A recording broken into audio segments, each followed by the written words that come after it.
તાપી જિલ્લા કોંગ્રેસ દ્વારા સોનગઢ ખાતે જનમંચનો કાર્યક્રમ યોજવામાં આવ્યો હતો, જેમાં વિરોધ પક્ષના નેતા અમિતભાઈ ચાવડા ઉપસ્થિત રહી અરજદારને સાંભળ્યા હતા અને સરકારનો ઘેરાવ કર્યો હતો, જેમાં નગરપાલિકા સોનગઢ સહિત તાલુકામાંથી વિવિધ પ્રશ્નોની વણઝાર વરસી હતી।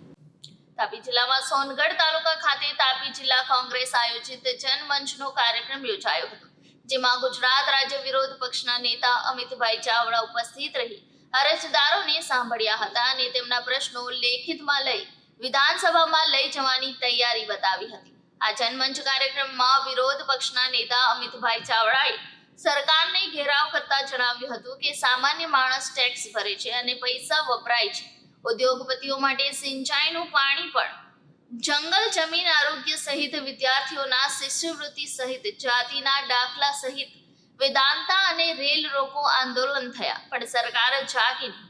જ્યારે પ્રજાનું કોઈ સાંભળતું નથી ત્યારે પ્રજાના પ્રશ્નોને વાચા આપવા કોંગ્રેસના વિપક્ષ તરીકે મોટી જવાબદારી છે।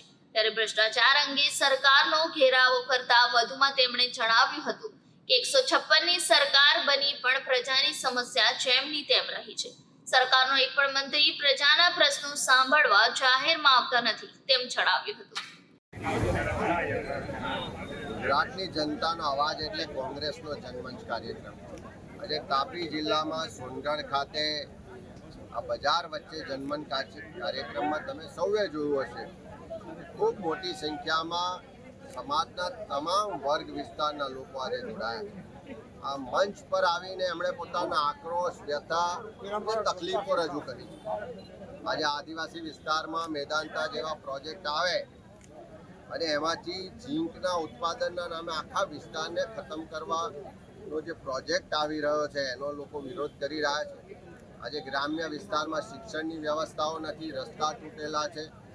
આજે ગ્રામ્ય વિસ્તારમાં જે અતિવૃષ્ટિ આવી, પૂર આવ્યું, એના કારણે ખેતી જમીનો મિલકતોને નુકસાન થયું, એનું આજ દિન સુધી કોઈને વળતર નથી મળ્યું।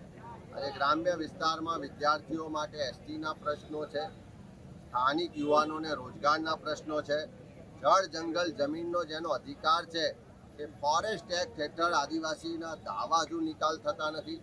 લોકો મોંઘવારીથી પરેશાન છે। આ સોનગઢ નગરપાલિકા વિસ્તાર છે, એમાં આજે લોકો ભ્રષ્ટાચારથી ખદબદે છે।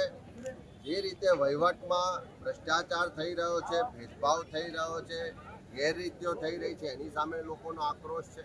ગ્રામ્ય વિસ્તારમાં પણ સરકાર દ્વારા વિકાસના કામોમાં પણ ભેદભાવ થઈ રહ્યો છે।